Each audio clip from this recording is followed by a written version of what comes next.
Hey folks, how's it going? I'm Josh, and today we'll be checking out XFM, Forrest Gump, and a Wheelie bin. Guys, please leave your comments below. All our videos are based off your comments. If you're subscribed, you check those out first. Guys, we also have a Patreon, but if you can't afford to donate to it, that's all good. Just continue to like, share, subscribe, and comment below. That is all we ask for. Then also don't forget to jump over to Daily Motion, because the stuff that gets blocked here on YouTube, we put on Daily Motion. Alright? Yes. More XFM, guys. I enjoyed the last two that I listened to, so I think I'm going to continue to do this, man. Because I don't feel like I'm spoiling it. I know some people going to say I'm like I'm spoiling it, but I know the episodes are an hour long. I think I can still enjoy the hour-long episode just by getting some of these tidbits. I don't think it's too big of a deal. It'd be cool if somebody animated these, though. But I'm cool with just the sound bites for now. You know what I mean? All right. Carl, any more? Oh, tell that story that you were telling me about your dad when he was driving. Well, it's just that you were talking about, well, I mentioned Forrest Gump. Yeah. And, the Forrest Gump types. When my dad was when he was a taxi driver. Yeah. You used to have to, sort of do your bit for the local area. Oh, God. By taking the Forrest Gump people to Blackpool. Yeah. Is that what they're called now, the Forrest Gump people? Is that what the organisations that support them ask for them to be referred to? A minibus with Life is a Box of Chocolates.com. Well, Forrest Gump types. It must be, so you work with these people? It was, the people with learning difficulties. And they used to get 5. Coming home must have been a busman's holiday. So I'm guessing he's talking about mentally challenged people. I'm assuming that's what he's talking about.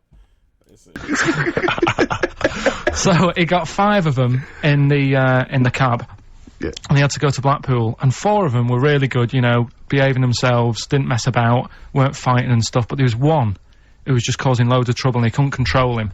Oh, and what you've got to be able to do with people like that, you don't want them to get stressed out because it's not good for them. It stresses them out, and you could end up with a bit. Thanks, Dr. Carl. You could end up with a bit of a riot on your hands. So he thought, I'll nip this one in the bud right now. And he pulled up just on the outskirts of Blackpool, and he took the one out that was causing problems and put it in a wheelie bin. Oh my God.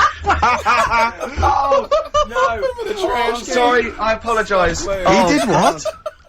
Oh, He did it for the good of the others. He put it in a wheelie bin, it was having a good time, it thought it was one of the rides. Could you stop saying it? Him.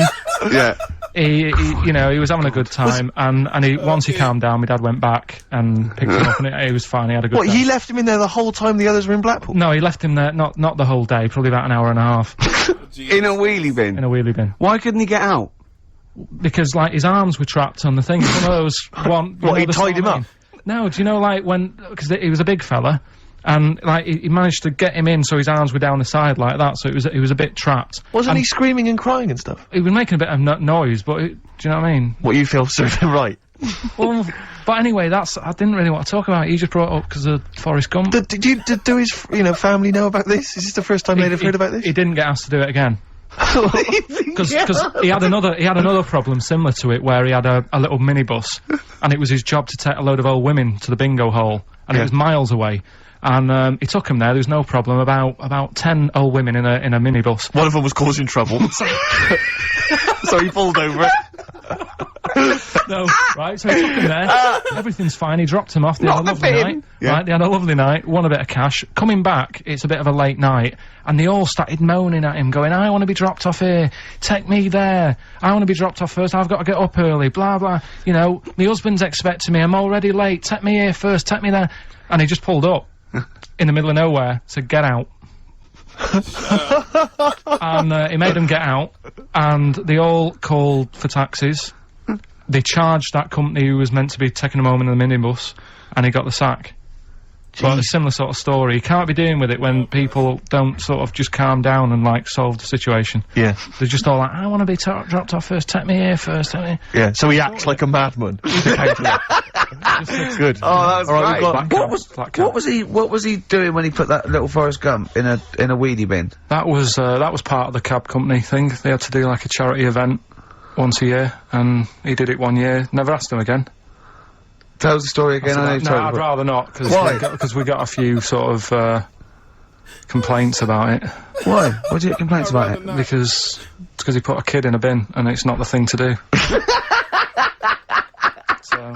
But we could use it as a sort of sobering lesson for people. Yeah, tell it like a, you know, you shouldn't do it. No, yeah, but that's how I did it last time, but people still didn't like it. All the stuff I tell you, we don't take the mickey out of people on purpose. No. It's real life, innit? And that goes on in life. Yeah. My dad was saying that in hospital, though. Do you know how he was in hospital? Yeah. You know, he did some jokes about old people and that, and he said at the end of the day, if something makes you laugh, it's funny. And if it makes you laugh, you can't help laughing, can you?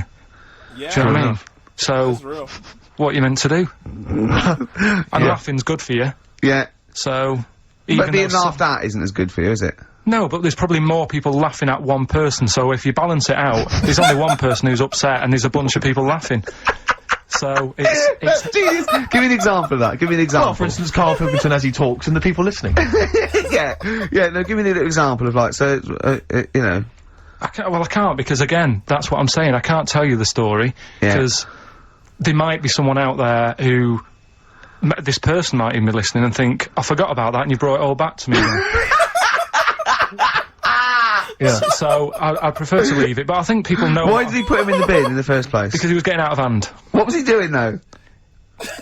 You see, I can't explain You without... can, don't be silly. I prefer to leave it, honestly. What was he doing? Was he annoying him? He was annoying my dad and the other people in the cab. Right. And he thought, how can I deal with this before it gets too out of hand? Yeah. He pulled over and put the lad in a wheelie bin. I'm gonna burst. So we'll leave that. Yeah. Yeah. Right. How old was the kid?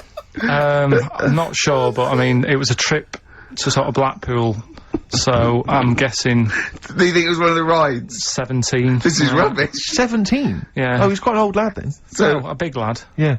But let's And did he pick him up? he picks him up and put him in a wheelie bin. Every time he says it, I'm like... And then on the way back, he got him back again. He said, right, you won't do that again. On the way back? Yeah, he left him there for a bit. He left him there, what, they went to Blackpool and he Yeah. left the kid in the wheelie bin? Yeah. I thought he dragged him into the bus. Did and he? really Yeah. did. What, was the kid in the wheelie bin when he drove back? Yeah. Did he not get out? No, because how do you get out? It's tricky, innit? And he wasn't a normal kid, was he? Let's leave it. He wasn't a normal kid. Right then. So, Is your father in prison? I think he should be. put a song on. Yeah, go on then. Oh, let's leave it. Let's leave it. I'm digging myself into a hole, man. You can get my dad in trouble. That was great. That was fantastic, man.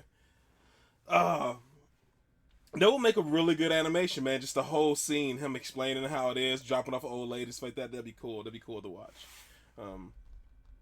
Yeah, that'd be cool to watch as an animation. Also, it's like him saying like the kids, like the mentally challenged kids. It's crazy how you really have to. I can't even go. You have to be a specific type of person to be able to deal with that type of stuff, man. It's because it's not easy. Tay did it for 2 years or a year and a half, something like that. My mom did it for 23 years, 24 years, something like that. Until like her knees went out and she had to retire and stuff like that. But she did it for a long time as well. Yeah, it's not easy. It's not the easiest thing. So it's super easy for them to pass judgment on like Carl's father, which was weird from to put him inside a Willie bin. It was a weird thing, but it's not easy dealing with somebody who has a mental disability. It's not a cakewalk. Anybody from the outside in can say like, oh, you should have did this, that, and that, but it's not easy.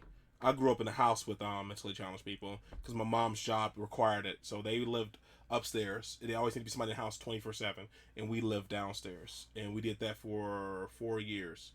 So we had to deal with it directly, and it's not the easiest thing, man. Like I said, it takes this particular person, a really patient, like particular person, and the field doesn't pay enough for like what you have to deal with. Man, yeah. That's just what made me think about. So, all right, guys. This is long enough. Hopefully you guys are happy, safe, and healthy, and I'll see you in the next one. Later.